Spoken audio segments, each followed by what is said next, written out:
a pleasure to be here with you. I want to thank Dr. Evans and, of course, my friend and colleague Amber Story for inviting me to present. I actually know all of the 4 keynote speakers, and you're in for a real treat. These are truly just phenomenal rock stars. So you are, you're just, buckle in. So I'm thrilled to kick this off. I'm going to be talking about social robotics and human behavior, and I think you'll appreciate by the nature of this work, the two are very deeply intertwined. And I think, to resonate the opening comments by Dr. Evans, there is a real opportunity for AI and psychology to work much more closely with one another, not only to advance the science, but there's a lot of real-world implications that are upon us right now as well. So I straddle both worlds. I am a professor at the MIT Media Lab. I'm recognized as a pioneer of this field of social robotics. The field itself is now about 20 years old. And I'm also founder of the company Jibo, which is bringing now on the market, you can actually go to Amazon.com, and these social robots are starting to become mass consumer technologies as well. So again, this is a very poignant time, I think, in our history of AI and how we interact with intelligent machines. So more and more, I find that a lot of the work I do, not only on the academic research side, but also in terms of the commercial side, is just appreciating the need for us to understand what it is to live with AI, right? Before it used to be Siri on our phones, and these are our personal devices, you can ask her questions, but now with products like Amazon Alexa, this sort of ambient, always kind of at the ready AI, we're starting to see many, many different kind of demographics interacting with AI on a daily basis, from young children to seniors and everyone in between. And so this question of living with AI, I think, is a really important one, and it pushes from kind of these more focused sort of encounters and specific contexts to just thinking about living with it as part of your everyday life, right, in your home, in your institutions, in your workplaces. So it's just been a very recent phenomenon, right? And there's a lot we still have to understand. There's excitement, understandably. There's always a lot of optimism with new technologies, and of course there's a lot of concerns as well, especially in the context of vulnerable populations, of children, of seniors, and people who you don't really think about as being the ones who are going to go out and embrace the technology because they want to buy it, but are more, it's around them. And so I just wanted to highlight an event that happened in 2017 where Mattel wanted to create an Alexa-like product for families, particularly families with young children. He had gone quite a long way into developing this technology, but ended up pulling it before it was released commercially. And you can imagine that this represents a pretty significant decision to have all of that investment and effort to pull it. And a lot of it was pulled because of concern being raised by policymakers, by developmental psychologists, by a number of people in the field, unsure of whether this was a good idea, right? And I think maybe this was the right decision, maybe this wasn't the right decision. I think we're just living a time now we don't know enough, right? This is very, very new. And because of that, I think there is a real need and a real opportunity to really ground these things out with actual science. And so again, I see a real opportunity for AI and psychology to really work much more closely together. In my world of AI, much of the dialogue is around future of work and how these intelligent technologies can help us make better decisions and make us more efficient and make us more productive and all these things. But I find over time the questions I start asking myself more and more is really more along these lines of, can AI actually help us to flourish? We talk about quality of life, the ability to grow, the ability to maintain our well-being, the ability to age with independence. To me, these are highly impactful areas for artificial intelligence, and AI will not truly achieve its full potential until it can do these sorts of things as well to really kind of address our very human selves. And we know when we look at certainly theories and frameworks around flourishing, it's not just about cognition, right? There's deep aspects of relationships and emotional well-being, sense of achievement, many, many, many different facets that AI needs to be able to engage and interact with this, to do this. So a lot of my work, really at the very core is grounded and appreciates just, when we talk about human behavior, we are a profoundly social and emotional species. And again, in a lot of the work in my field, there's been such an emphasis on cognition, these other aspects that are profound to how we experience the world, how we interact with each other, how we make decisions, how we learn is not as well developed. It's not as well explored as these other more cognitive domains. And so, of course, this is just, you all know this, of course, but just to say that we know that there are specialized neural structures that support social thinking, and that's different from analytical thinking. And it plays an incredible role in our intelligence, right?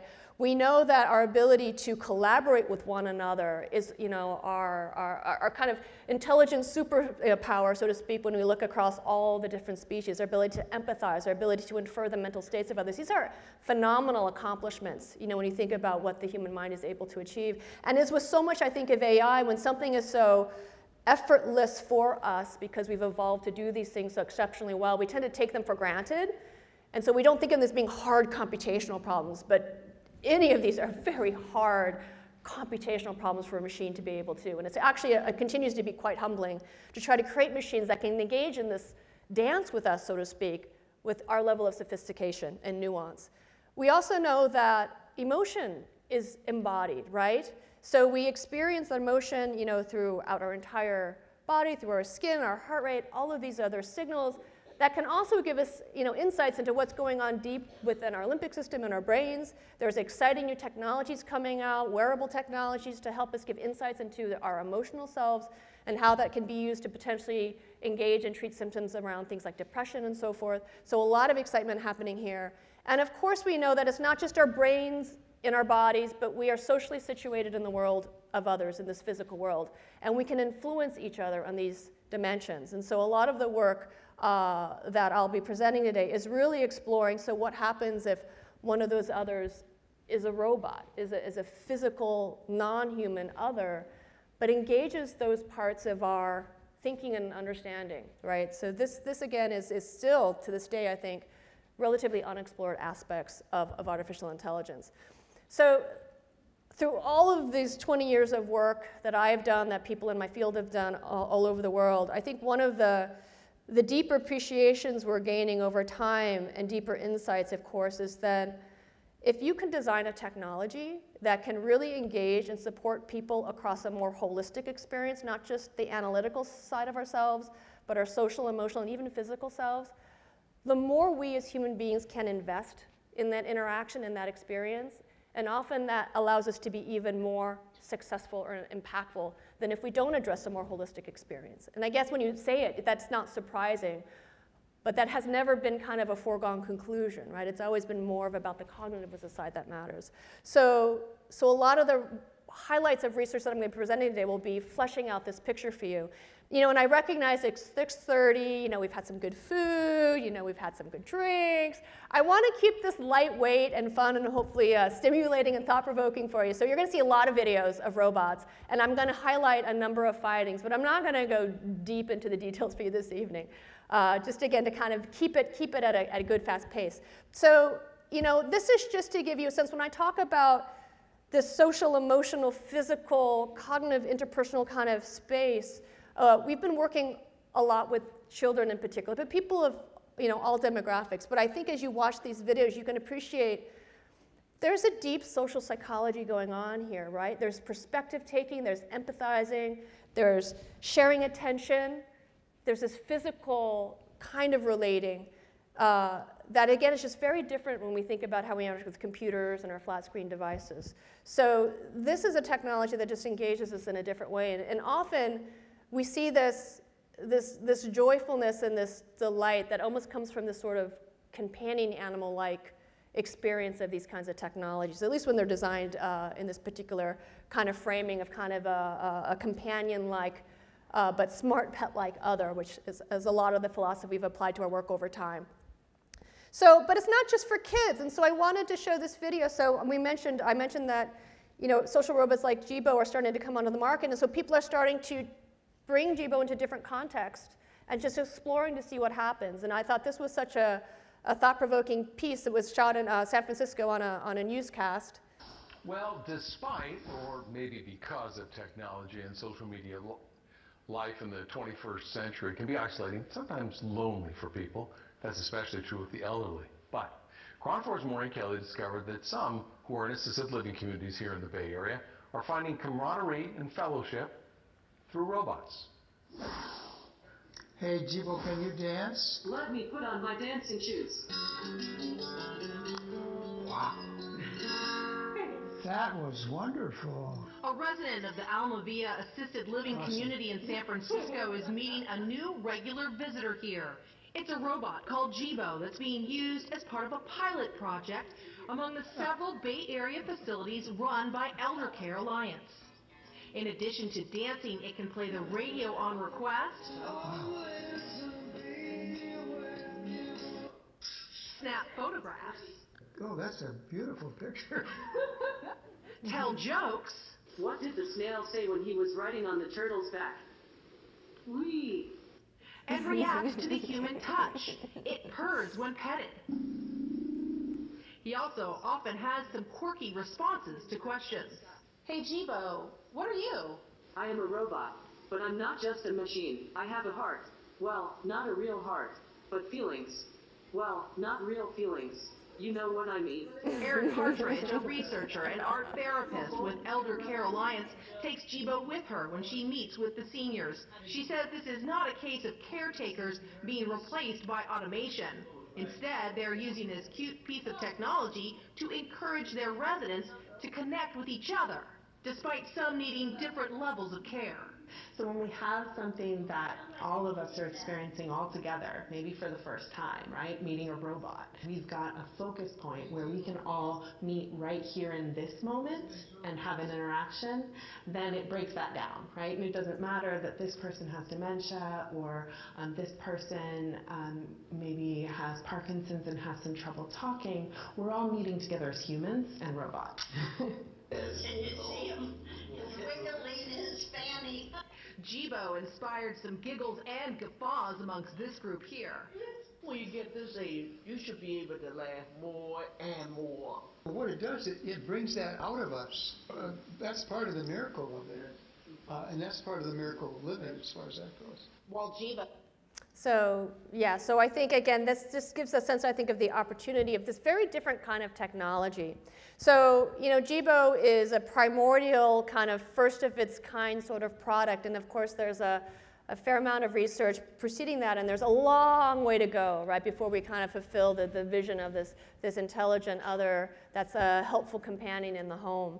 But I think a critical part of designing an appropriate technology that can really kind of dovetail with the way we behave and the way we think in the kind of, again, just fluidity of our daily lives is going to require them to also have social intelligence and emotional intelligence. So when we think about these kinds of social robot technologies, I would say, you know, a lot of the design principles around, they should be designed in a way that's human-centric, right? Deeply informed by the way people behave and interact, how we learn, how we make decisions, and so forth. They're designed to be collaborative, right? So they're not really designed to be a tool that you operate, although you can do Wizard of Oz type paradigms.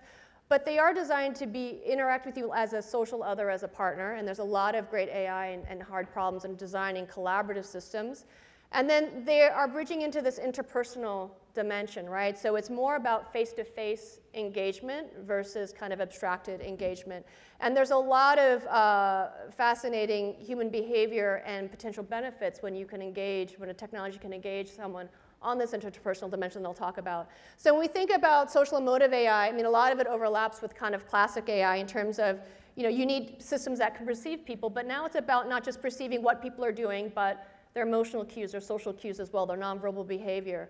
When you talk about learning, it's not just about kind of learning through, you know, deep learning methods through large data sets.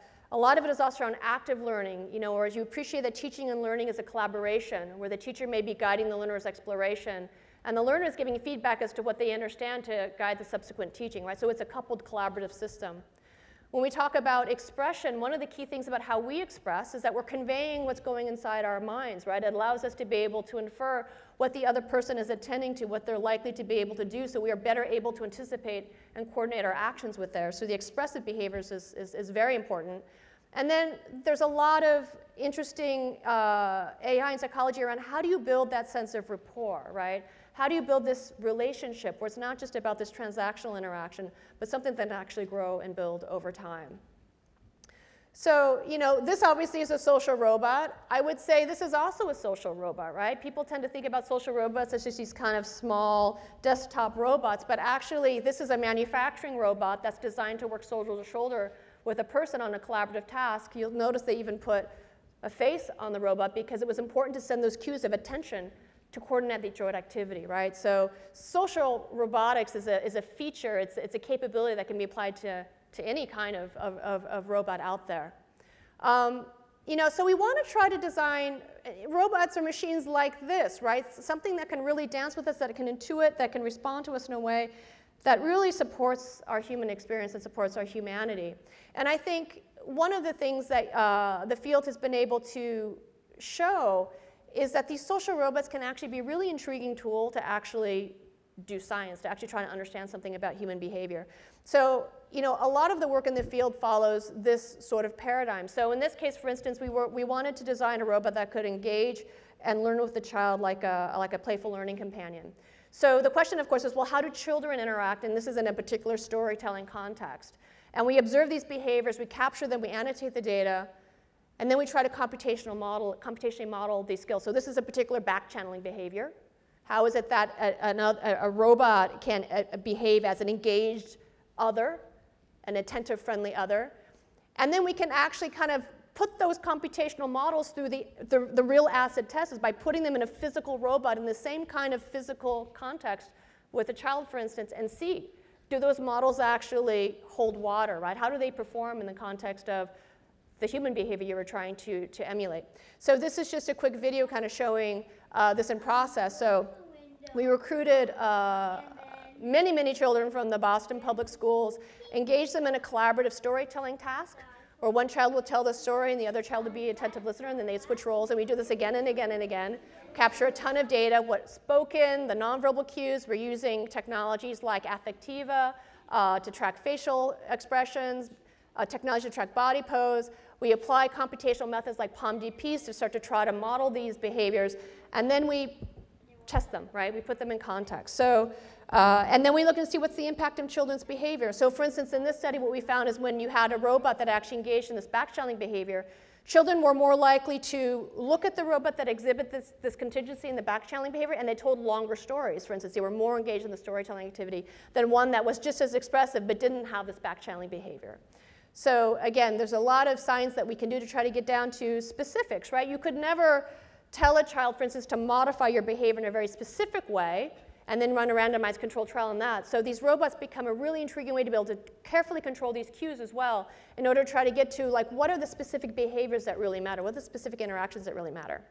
So as the field has been evolving, you know, we've been moving from kind of these more in-focus laboratory studies into longer-term deployments in the world. And really that's the objective, right? If we want these technologies to be able to benefit people in the real world, we need to understand the long-term interaction of them. And that means we need to build for increasing levels of autonomy. We need to deploy them in real environments. And we really want to study the long-term impact. And so I'm going to highlight a number of projects where we do that. So the first one is kind of a first of its kind of historical study that was done almost 10 years ago around health and wellness. And the task we looked at was weight management, which I guess can fit into the larger kind of challenge of chronic disease management. And we were interested in this problem because it was an area where social support was recognized as being really important for behavior change. And when we talk about something like losing weight, it's not just losing the weight that matters, it's actually sustaining your engagement over time, because people can lose weight doing all kinds of different sorts of diets. So this is really a study trying to understand longer-term interaction and engagement and how the affordances, interaction affordances of a technology might influence it over time.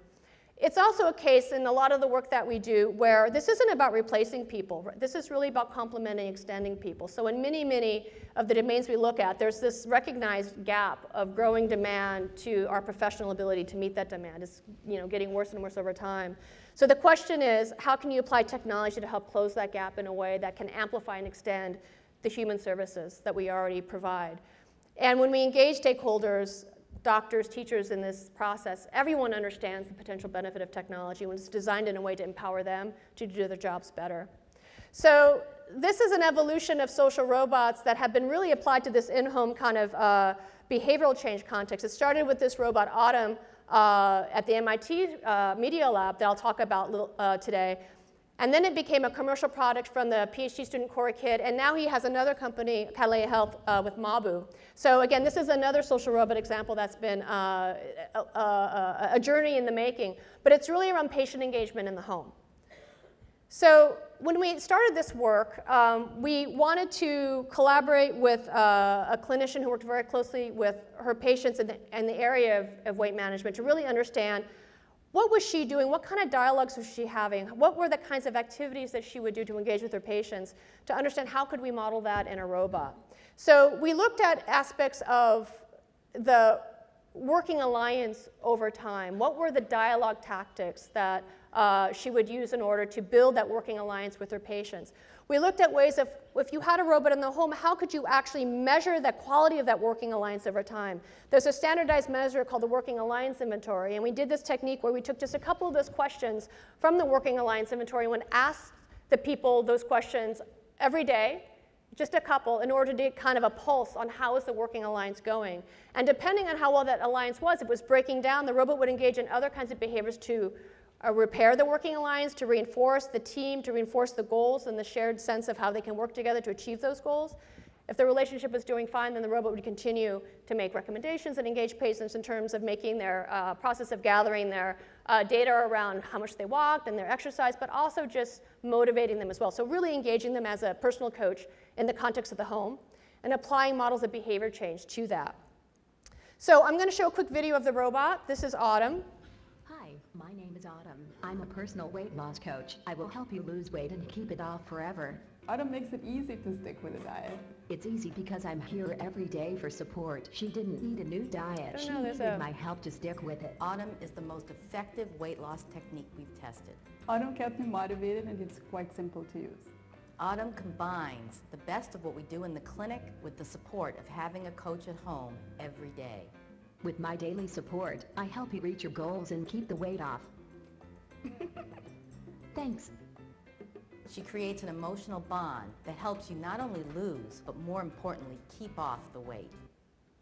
So again, this is Dr. Caroline Apovian. So she mentions this bond, the importance of that connection, and that working alliance. And so the punchline of this work is that we compared this physical social robot to a computer that had the exact same dialogue, but just wasn't embodied as a social robot, right? So it's kind of like, you know, what Alexa, I guess, would be today, or it's like kind of a disembodied conversational agent, but not with a social embodiment. And then Caroline Apovian at the time, again, this was done 10 years ago, her standard intervention was to send paper logs home so people could record their own diet and exercise, right? So our question, again, was one of engagement. And what we found is that people tended to engage with the robot significantly more often and longer than the computer, even though the device was identical. So that was really fascinating to us. And also when you looked at the quality of the working alliance, so both during the intervention and also as a post-test of the full inventory of the working alliance, people scored the robot much higher in terms of the quality of the working alliance, again, even though the dialogue and what the robot said, and whether either a computer or the robot, was exactly the same. So again, 10 years ago, this was really provocative because it gave us some sense about, there's something about this physical co-presence that seems to make a difference for people. When we looked at the emotional engagement, it was fundamentally different. So people named the robot, they didn't name the computer.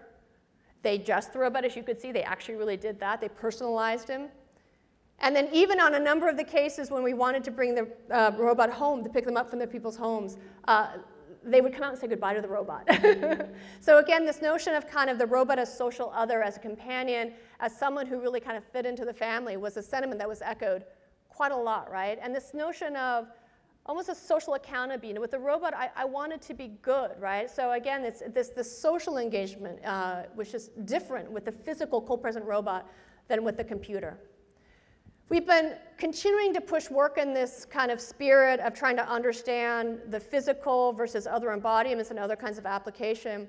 We've just finished a clinical trial with Boston Children's Hospital looking at pediatrics. So in this case, we're looking at a social robot that can really engage children, but also be a supportive technology for child life specialists. So child life specialists are trained professionals in hospitals that are really about helping to support the emotional state of children, to make sure they can help them emotionally cope, to engage them in joyful play, to really just help make that hospital experience much more tolerable for children while they're there in otherwise a pretty stressful environment.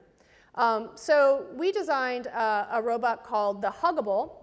And the question was, if you had a physical robot Huggable versus, say, a tablet, because people have tablets in hospitals, with a virtual Huggable versus a plush, is there a difference in the emotional engagement of children, or even their behavior in the context, not only in the case of them interacting with the technology, but with the child life specialist as well, and even potentially family members who are in the room. So this is a piece that was done by the New York Times to kind of give you an overview of the project. We're going to need some volume on it.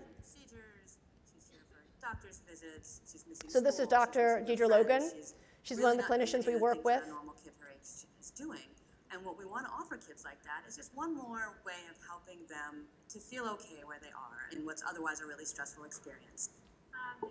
I think there's a way of connecting with kids that's different from what grown-ups can offer. They have incredible imaginations, and they can really suspend disbelief. And there can be a true relationship that develops between Huggable and a patient.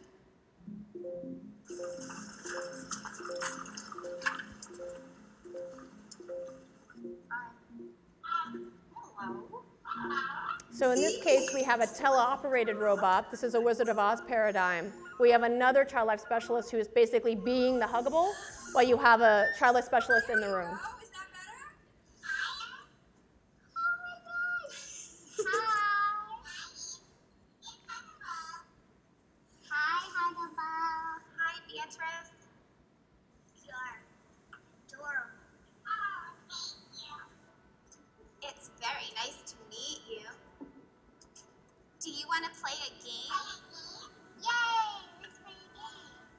So again, you can see highly engaging. We wanted to compare this physical robot to as identical of a Huggable experience as we could, but on a tablet, where the same child life nurse specialist would teleoperate the virtual Huggable. And then, of course, just the plush, because again, that's kind of standard of care. They would bring in plush, they puppeteer the plush to engage the child. So one of the really nice things about the study is that the child life specialist is coming in with each of these interventions, and she's doing her job to the best of her ability, right? So it's really trying to look at how can each of these technologies engage her and the patient in a way that really promotes kind of emotional positive lift for the child. So this is just a quick highlight of some of the data. So one of the things that we found was we recorded all the utterances, all the videos between all these conditions. And when you control for the number of utterances that the child life specialist says and the number of utterances that the Huggable agent says, you actually find out that children were more vocal overall. They said more utterances, they were more socially kind of verbally interactive in the physical robot case when we did the regression analysis versus the Avocard case versus the plush. When you look at the sentiment analysis of those utterances over time, so positive emotional sentiments versus neutral and negative emotional sentiments, what we also find over time is with the physical robots, the valence, the positive valence goes up over time from the beginning to the end of the session. In the virtual case, we actually even saw that go down. And in both of those cases, they were above in terms of positive valence over the plush condition. So again, this is really intriguing. This is all very early work, right? When we look at shared attention, so as a collaborative process, so how much time our children spend looking at the agent versus another person versus a parent, we see that for the physical social robot case, children tend to engage in shared attentional behaviors much greater. This is another indication of engagement and kind of collaborative behavior. And then when we look at dimensions of touch, like social touch, we see that in the case of the physical robot, almost all the touch is relational, like you see in the video there. With the plush, they may throw the plush across the room. The tablet, they may be, just operating, touching the tablet. It's a virtual agent there. But just, again, just highlighting the fact that the social engagement, the social emotional engagement seems to be brought out in this very visceral kind of tangible way when the child has a physical robot. And so, it's kind of a jumping ahead. There's been now survey articles written, with work kind of in the spirit, systematically controlling a physical robot versus a virtual agent, or a physical robot versus a video of a real robot but not in the same room with you, and every other combination you can imagine. There's been, this is 2 years ago now, but probably closer to 70 to 80 studies worldwide. And the thing that's really intriguing is that the robots really hold their own. The physicality of these robots keep coming up as being highly engaging on a number of dimensions, right? So This notion of trustworthiness, of attraction and enjoyment, of empathy, of engagement, of persuasiveness, of social presence. So the physicality is just a really, really fascinating component of this experience. So now I want to shift gears and talk about early childhood learning. So we've been engaged in early childhood learning for about 5 years now. And there's a lot of reasons for that. One is, I think, when you talk about these AI technologies coming to the home, this is a population where I feel we just have a responsibility to really try to understand what are the implications of long-term engagement with these technologies, and how can we design these technologies to be to the benefit of children and of their families. The other one is just very practical, and of course you all know this, it's just the criticality of these 0 to 5 years, and that far too many children start kindergarten behind, and it's very, very difficult for them to catch up. So looking at these technologies as a way to be an early at-home intervention to kind of level the playing field, so to speak, so all children enter kindergarten ready to learn, I think is really, really critical.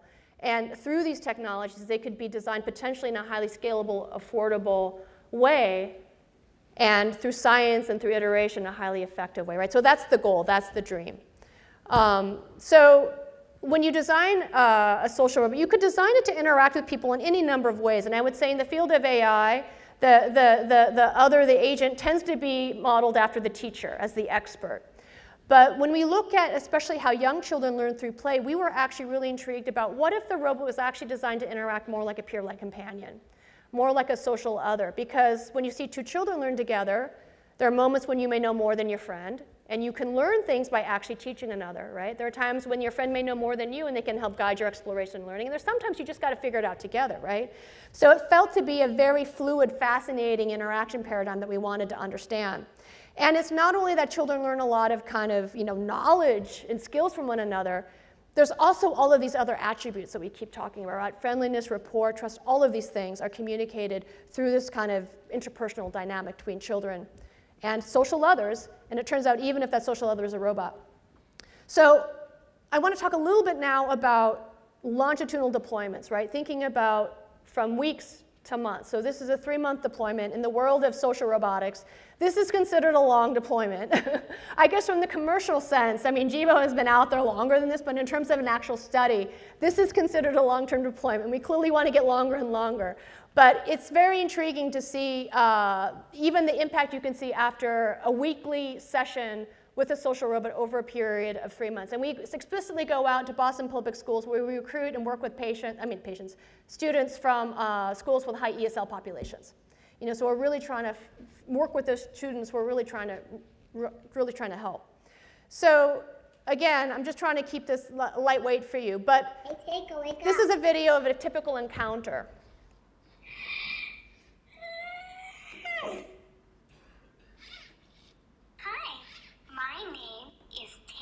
So there's sort of social relational kind of chit-chat that happens at the beginning of every session. Learning the child's name, being able to recognize the child and refer to them by name. I'm so happy to get to know you. I love telling and listening to stories. My first story is A Rainforest Day. And you can see, I mean, the technology has a little more latency than you would want, but it's still intriguing to see that children can still be really engaged throughout the encounter. So in this particular session, the robot first tells a story, engages in dialogic question asking during that story, in this case asking the child, do you know what the word sway means? She says no. And demonstrating what that means, and then inviting the child to tell the story. So in a lot of this work, the robot tells a story in a dialogic reading process, and then invites the child to tell a story. We record the child's utterances, we analyze them for syntactic sophistication. We look at the vocabulary, you compare the vocabulary that the robot embeds in its stories, and the vocabulary that children are using in the stories they retell to the robot, right? So we're looking at a lot of different measures. This slide is basically to highlight that we have been doing this now, collecting data through these children in a way that the robot is actively learning a model about what the child, their knowledge, their oral language sophistication, their vocabulary sophistication, as well as their engagement. And we're applying reinforcement learning, which is an active learning process, to have the robot try to predict what is the optimal next story, personalized story I can tell to this child to kind of maximize their learning outcomes, right?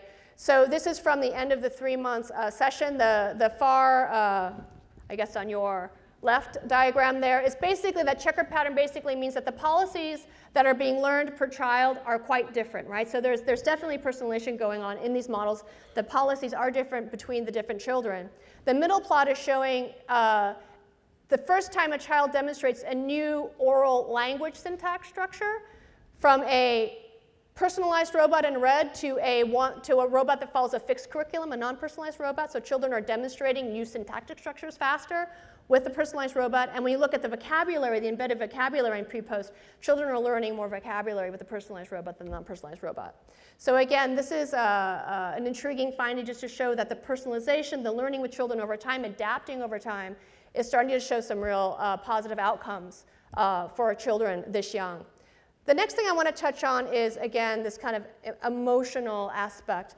And a lot of the work that I've been presenting to you are more around the robot being expressive, and I'm going to dig a little more into that. But the other thing that we're finding to be intriguing is, what if the robot takes emotion as an input signal, and does it help the robot actually have a more accurate model of predicting the knowledge and skill of a child, right? So we know when you want to design a personalized system, the ability to kind of predict this Vygotsky zone of proximal development is really key, right? You want to kind of give them the appropriate level of challenge. So the challenge of being able to model what the child knows to challenge them appropriately is a really critical aspect of designing these personalized educational systems. We've been using technologies like Affectiva to be able to track children's facial expressions. This is one of the signals that we're bringing into our algorithms to track engagement and valence.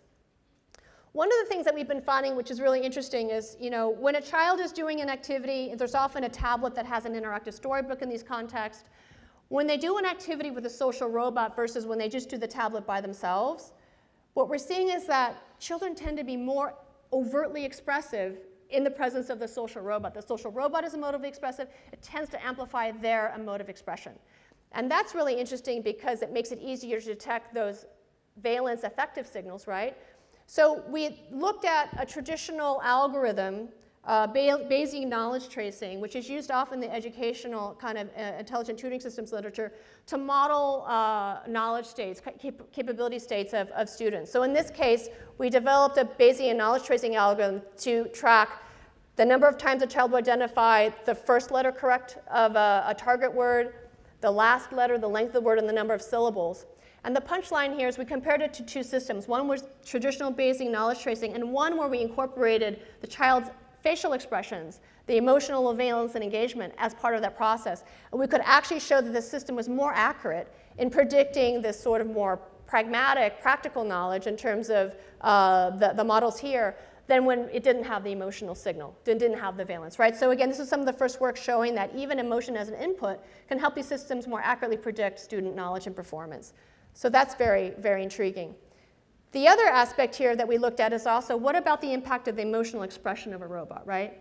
So if a robot is a storyteller, does it matter if the robot speaks in a neutral voice or a more expressive voice? We would think that the more expressive the robot is, the more engaging it would be, but does that impact the child's learning? And we looked a lot at the literature to try to understand the impact of this. We couldn't see anything that really got down to the specifics of the emotionality of the other in a sort of storytelling, interactive learning paradigm. So here's a video of a child doing a storytelling task with a robot. In this paradigm, the robot tells the story to the child, a puppet is asleep, then the puppet wakes up, and the child's asked to tell the story to the puppet. And we look at these two conditions, a neutral speech and more prosodic and expressive speech.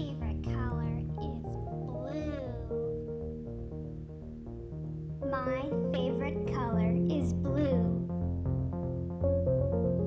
There once was a boy who had a dog and a small pet frog. So the neutral case. The deer stopped suddenly. And as the robot becomes more expressive, you see more engagement, more tactile engagement. The frog climbed out of the jar. It was about the frog that came out of the jar and looked behind a big log. They looked behind the log. There, they found the boy's pet frog. And he found his frog.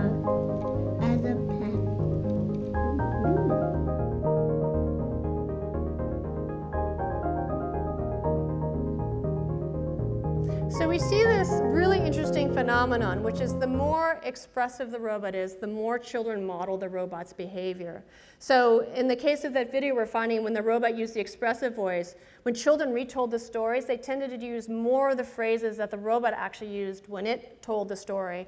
And they tended to tell longer stories. They tended to retain more of the story, and they tended to encode more of the target vocabulary in their stories that they told the puppet. But the thing that was really fascinating is we went back to the schools a month and a half later, and we had the same children tell the same story again.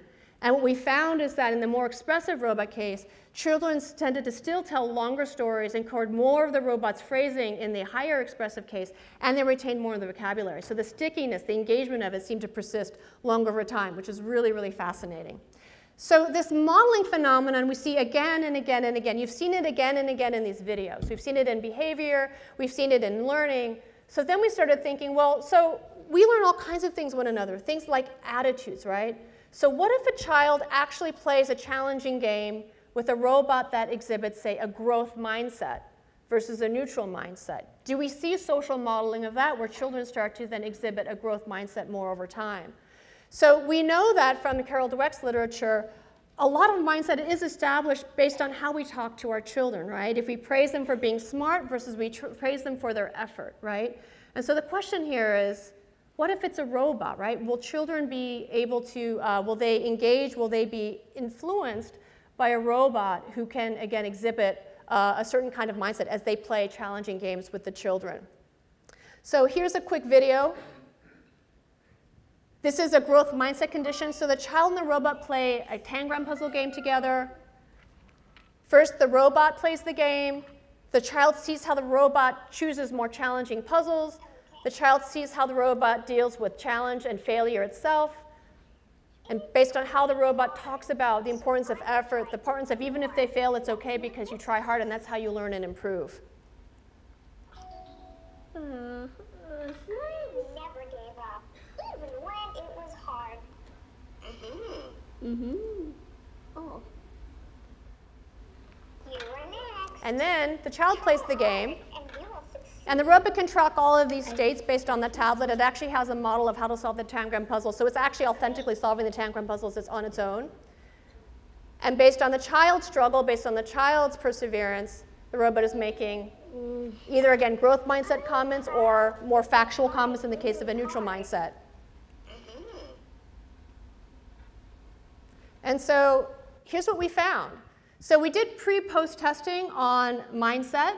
And what we found is that when children interacted with a growth mindset robot in the post-test, they tended to self-identify more themselves with having a growth mindset. But the really intriguing finding was that when we looked at the growth mindset condition versus the neutral mindset condition, children actually demonstrated more perseverance and grit on the challenging puzzles when interacting with the growth mindset robot.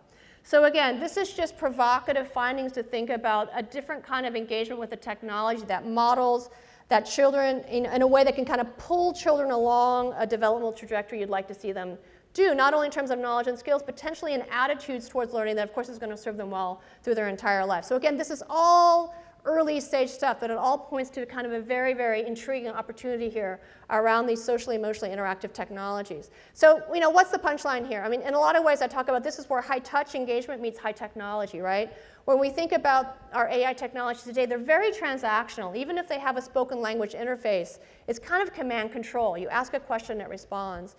What I've been showing you in this growing body of work today is it's more moving towards this relational AI, right? This AI that can change, that can learn about you, that can adapt with you to try to pull you along an aspirational path.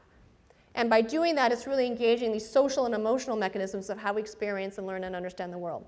So Jibo. So I want to talk now a little bit about the commercial side of the enterprise. So when we first started this work, if you looked at a lot of the products on the market, we could kind of divide it into this kind of 2 by 2. We have degree of emotional engagement of the product versus the level of sophistication, right? So there were single-purpose robots like the Roomba, like vacuum cleaners, like lawnmowers that didn't really have a lot of emotional engagement, did a single task in a utility kind of way. And then we saw entertainment robots that were really all about the emotional engagement, but weren't really useful, right? As you started to go up the price point, we'd see, you know, technologies that, again, maybe not so emotionally engaging, but could do more kinds of tasks based on the affordances of being able to navigate, to be able to fly like drones, keeping, you know, to go further, to be able to manipulate objects in manufacture, to be able to do surgery, to be able to drive from one point to another.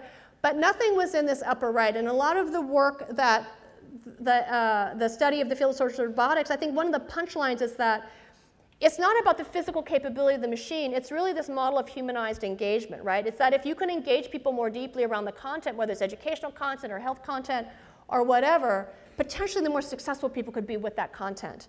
And that was really the idea of Jibo, not just as a product, but really as a platform that people could develop a whole bunch of skills for, right?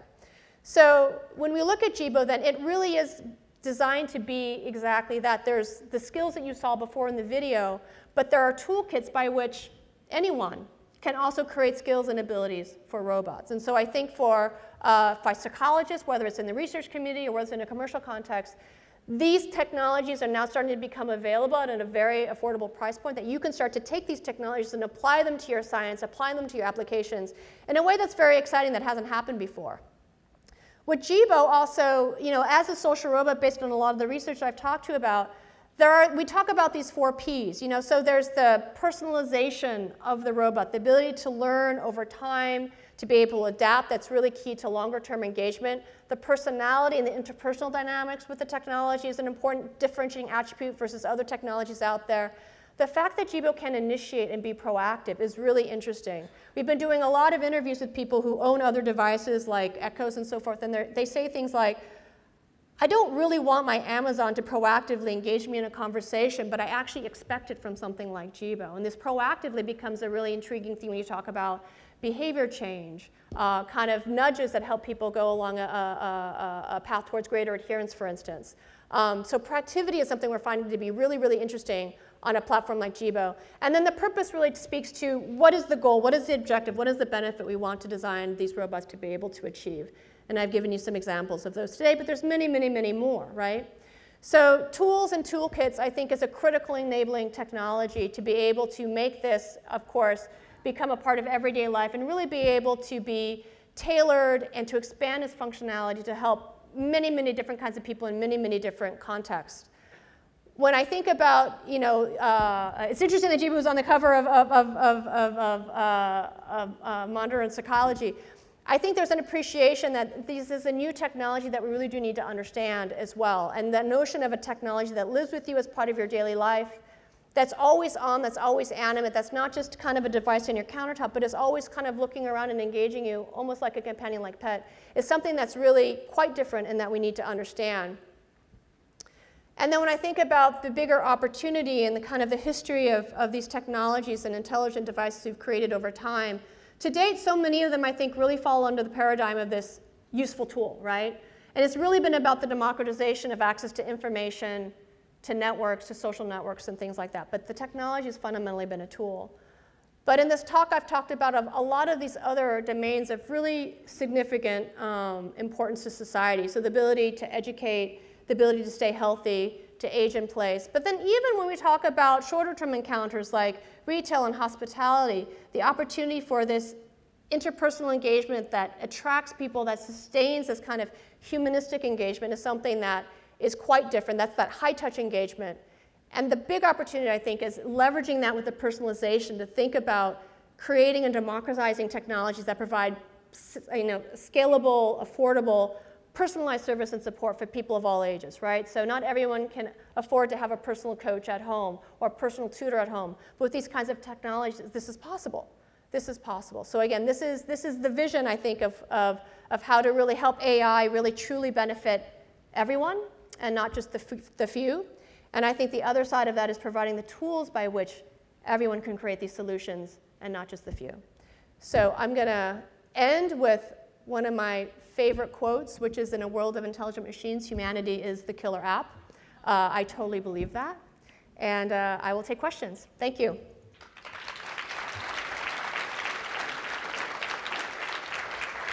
And I think there's microphones. It's a little hard for me to see. It's dark. Are there any questions?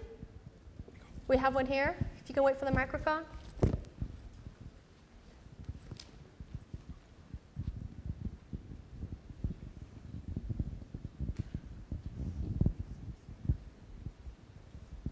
Thank you for your time. I saw the engagement with the pediatric patients. Have you done work with, say, cognitively challenged populations, folks on the autism spectrum, traumatic brain injuries, those sorts of? Yes. So in my group, we've worked with children on the autism spectrum. I would say in the field of social robotics, that has actually been one of the most kind of pioneering applications has been children on the autism spectrum and disorder spectrum in order to help them practice social cues. And one of the things, interestingly, for that population, what we've been finding is, first of all, they're very attracted to social robots. I mean, they like technologies and so forth. But also, they can engage it in a social interaction that might be too overwhelming with a person. And so what we're finding is a phenomenon where we call it kind of priming the social pump. So even in a clinical setting, if a child on the spectrum interacts with a social robot first, it kind of primes a social pump. And so when they interact with the clinician face-to-face, they actually get more out of the session. The children exhibit more shared attention, for instance. They may be more apt to do turn-taking. They may be just more apt to speak, to make eye contact. So, so it's really fascinating. And I think, you know, this kind of technology for children with special needs, I think, is a huge opportunity as well. Hi, over here. Kara Lechusas from Educational Testing Service. And I was wondering if you are aware of any robots that do the opposite, which would be allow teachers to practice with robotic children to kind of hone their craft before they go into the classroom versus the other way around. Yeah. You know, the more I engage with whether it's doctors or educators, you know, the appreciation of, or even just for parents, right, the appreciation of a technology that not only engages children but can also help coach them has come up again and again. So in the case of clinical practice, Dr. Peter Weinstock, who's been the collaborator on the Huggable project, has talked about exactly that. So a social robot as a child to help clinicians practice bedside manner, right? I'm very intrigued with, you know, I think there's when we talk about early childhood learning, I mean, you really need to get these technologies ideally into the home, right? So a social robot that can not only help engage the child in an educationally impactful curriculum, but could even help, either through overt modeling or coaching, help parents also learn how to engage, to read dialogically with children, to ask questions, just to have conversations. I think could do a lot of good. There was a really intriguing finding recently by John Gabrielli's group at MIT. There's been a lot of discussion around the 35 million word gap, and he did a provocative finding that said it's not just the number of words, but actually the number of conversational turns that seems to have the biggest change of the brain circuits around the Broca's areas. This is a technology that can engage in conversational turns in the kind of the context and fluidity of like daily life. So I think just there's a lot of fascinating science to do here and a lot of fascinating opportunities, I think, to create interventions. Hi. This way. Okay. Right here. Just 2 microphones circling. Thank you very much for giving this talk. I was actually curious more about parenting styles and whether or not you guys have looked at the maybe cultural effects or parenting styles in these interactions with Jibo for kids. So we haven't done a systematic study yet in parenting styles, but one of the things that early on when we first started exploring the robot as kind of a learning companion for young children is we did a study, and it was almost kind of like one of these fortuitous things where we also allowed parents to kind of be there alongside their child as the robot engaged the child in an interaction. And what we found is that because the robot is physically, socially embodied, parents participated very naturally as if they were part of the group.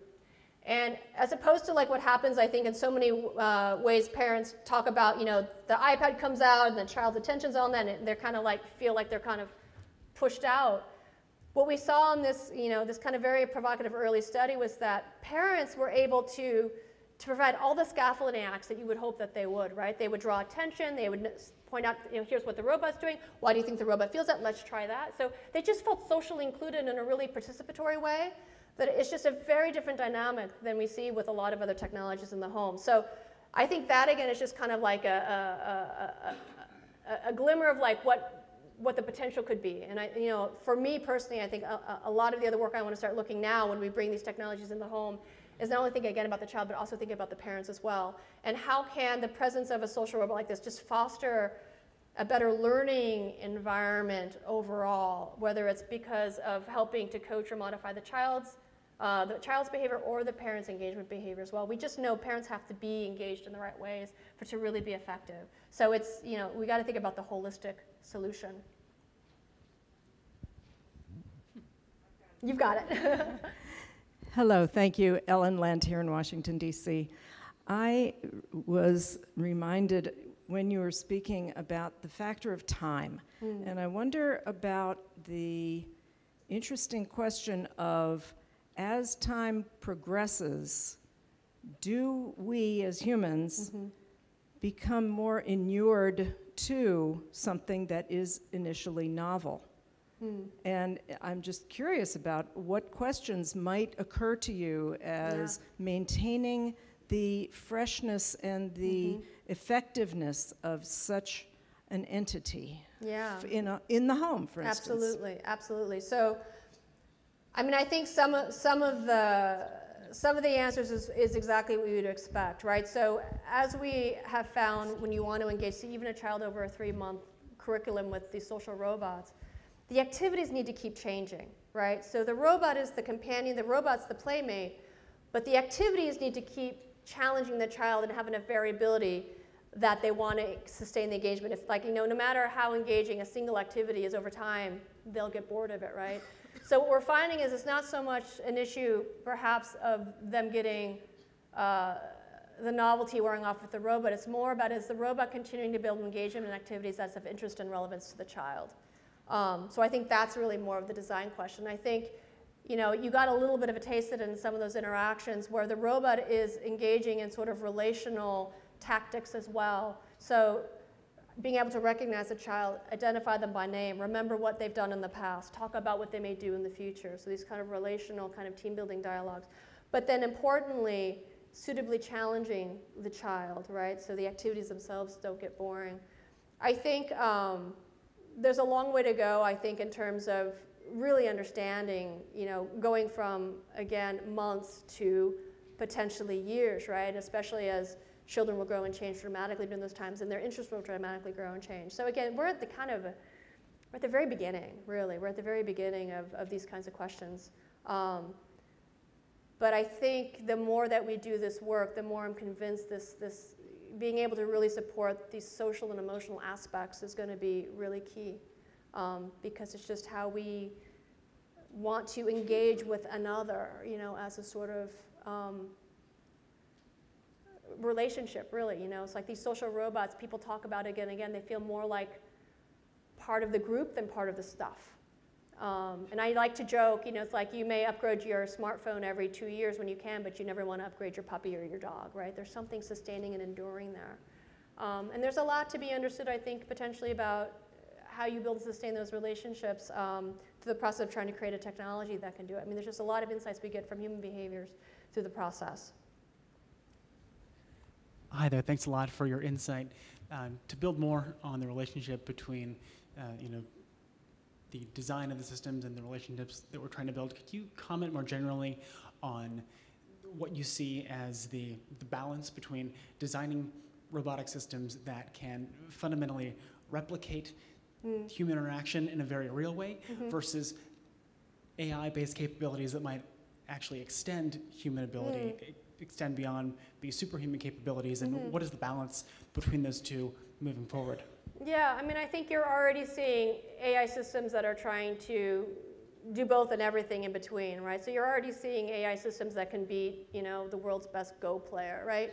So, I mean, I guess the big theme is we know how to kind of build artisanal, deep, narrow systems, right? So the AlphaGo champion is phenomenal and the best in the world at AlphaGo, but it can't wash your car, right? You know, it's like, so they're deep and they're narrow.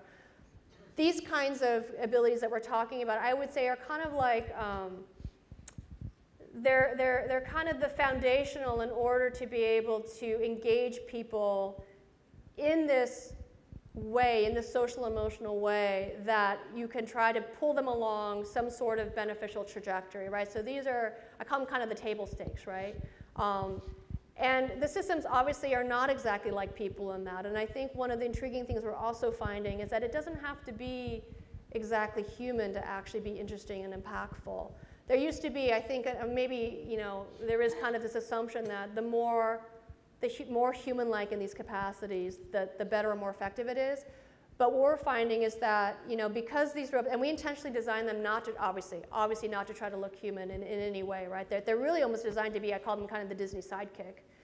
And the reason why is because it creates, again, a different kind of relationship where, you know, you have a relationship with your parent, you have a relationship with your teacher, you have a relationship with your friend. You have a different kind of relationship with these social robot entities. One where there's this kind of, again, that almost pet-like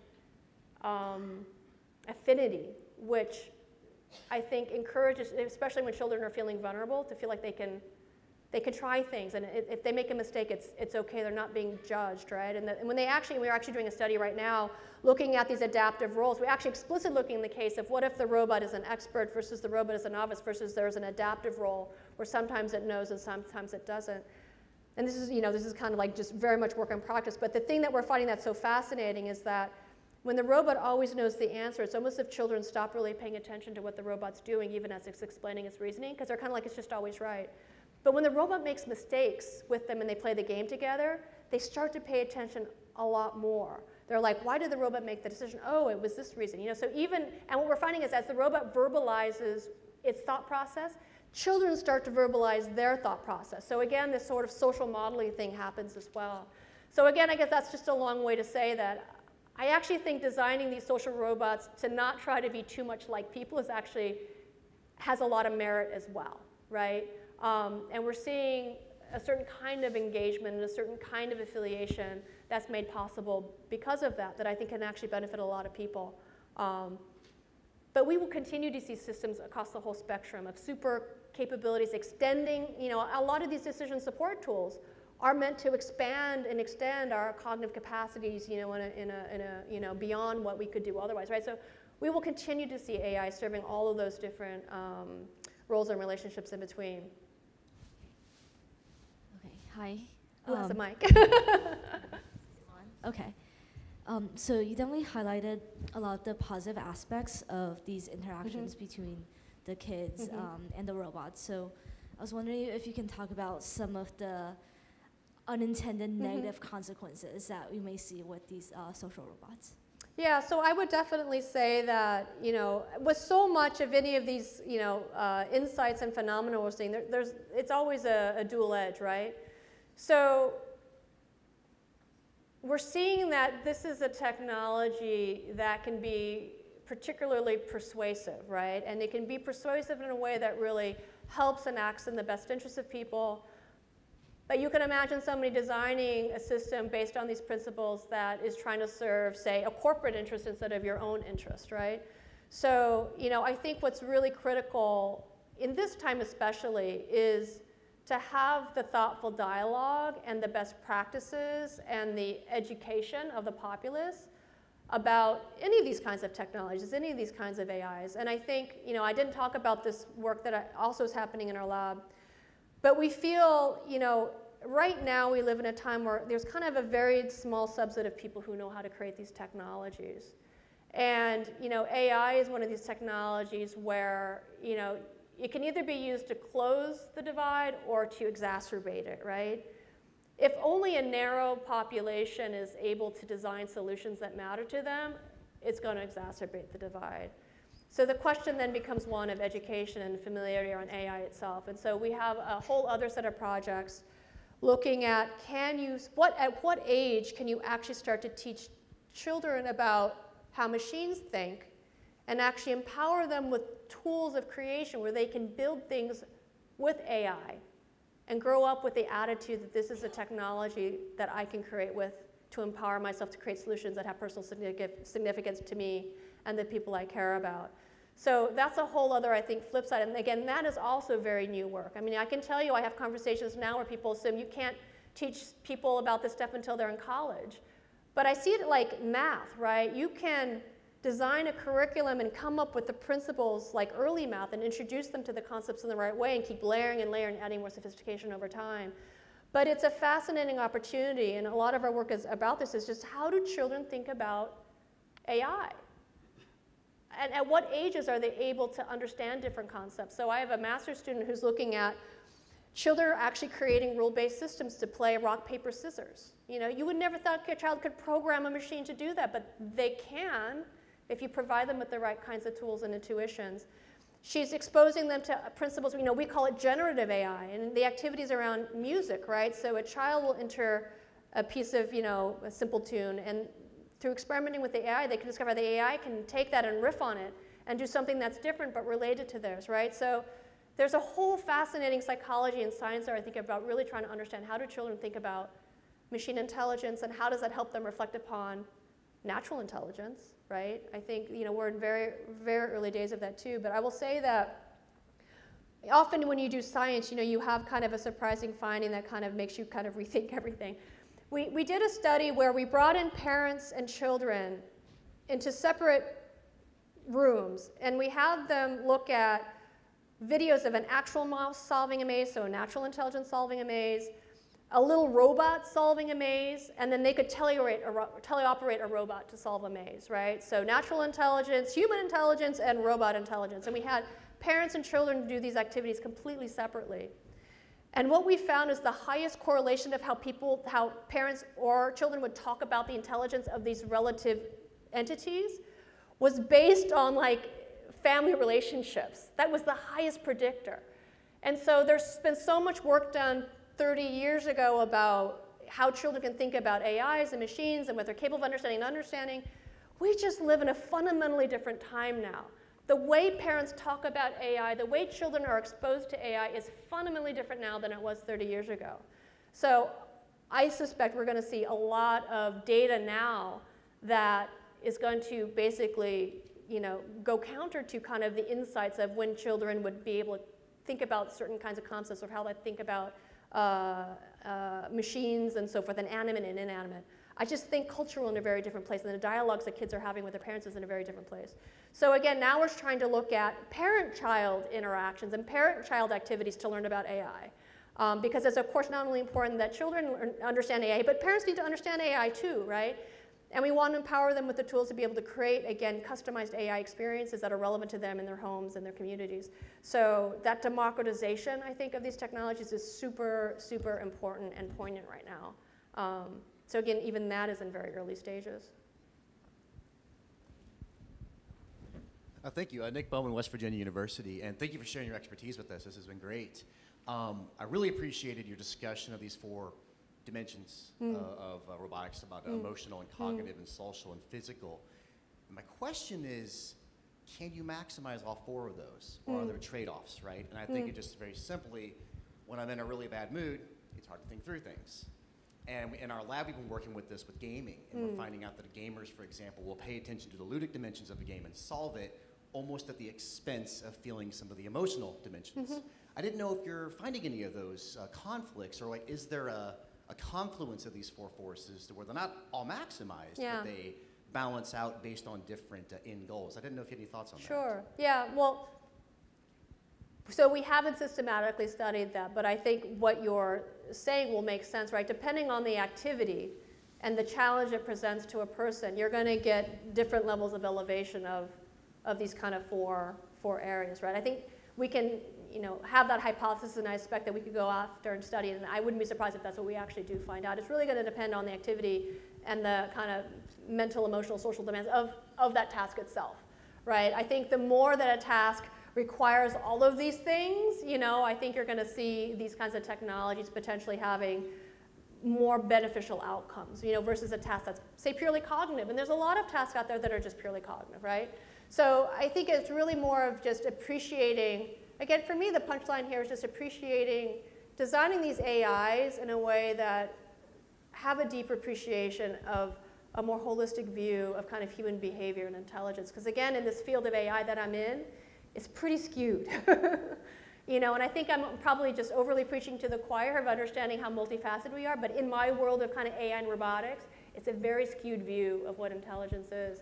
And this work is trying to push against that to say, if you want to design technologies for people, like for everyday, like real people, not just your expert who wants to use this tool to do the one thing. You've got to really think about what human behavior and experience is in a more holistic way, and especially when you're talking about kids to seniors. It's just, you've got to broaden the viewpoint.